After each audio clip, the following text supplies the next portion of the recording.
আসসালামু আলাইকুম। সাইদাস কিচেন থেকে আবারও সবাইকে স্বাগত জানাচ্ছি আরো একটা নতুন এপিসোড দেখার জন্য।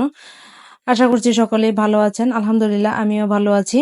তো আজকে করে দেখাবো আমি বাটার দিয়ে pound cake, chocolate pound cake. তো চলুন দেখে নেই। এজন্য আমি প্রথমে শুকনো উপকরণগুলো চেলে নিব। সেজন্য আমি নিয়ে নিয়েছি 1.5 কাপ পরিমাণ ময়দা। এখানে ময়দাটা ইউজ করবেন। আটা দিয়ে আসলে তেমন একটা কেক সুন্দর হয় না। সেজন্য আমি ময়দা নিয়ে নিয়েছি।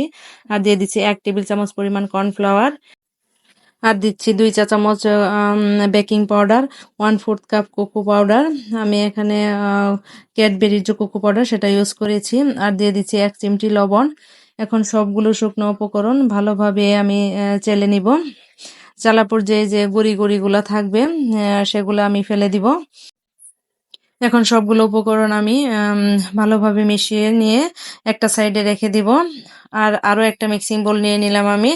আর এখন আমি নিয়ে নিচ্ছি আমুল বাটার। এখানে আপনারা যে কোনো ধরনের বাটার নিতে পারেন, তবে আনসল্টেড বাটার হতে হবে। তো বাটারটা আমি রুম টেম্পারেচারে করে নিয়েছি। দেখে হয়তো বুঝতে পারছেন, একেবারে গলিয়েও নিয়ে যাবে না, গলানো বাটার দিয়েও হবে না, এরকম করেই নিতে হবে। তারপরে আমি নিয়ে নিচ্ছি বিটারে মিডিয়াম স্পিডে এভাবে করে বিট করে নিচ্ছি। বিট করতে করতে যখন দেখবেন একদম সাদাটে ভাব হয়ে চলে এসেছে, তখন আমি চিনি ইউজ করব। এই তো দেখুন সাদাটে ভাব চলে এসেছে। এখন আমি এখানে 1 কাপ পরিমাণ চিনি ব্লেন্ডারে গুঁড়ো করে নিয়েছি। আমার যেহেতু এটা আস্ত দানা, বড় দানার চিনি ছিল, সেজন্য আমি গুঁড়ো করে নিয়েছি। আর যদি ছোট দানার চিনিটা হয় তাহলে আস্ত দানার চিনিটা ইউজ করা যাবে, কোনো সমস্যা নেই। তারপরে আমি চিনিটা 2 ধাপে দিয়ে বিট করে নিলাম। এখন আমি এখানে নিয়ে নিয়েছি 6টা ডিম। 6টা ডিম আমি একটা একটা করে দিয়ে বিট করে নিচ্ছি। এই তো দেখুন। তারপরে আমি সব 2টাই একেবারে দিয়ে দিলাম।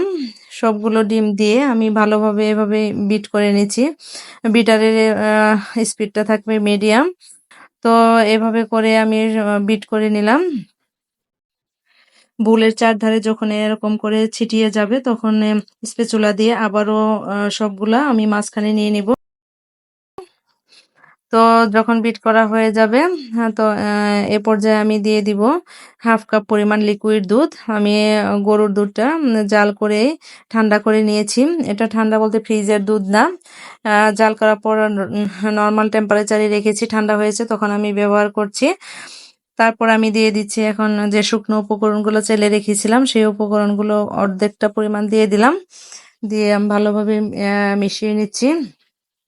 যখন এরকম আহ একটা পর্যায়ে চলে আসবে, তখন বাকি শুকনো উপকরণগুলো আমি একেবারে দিয়ে দিব। দিয়ে আবারও একটু মিশিয়ে নিব।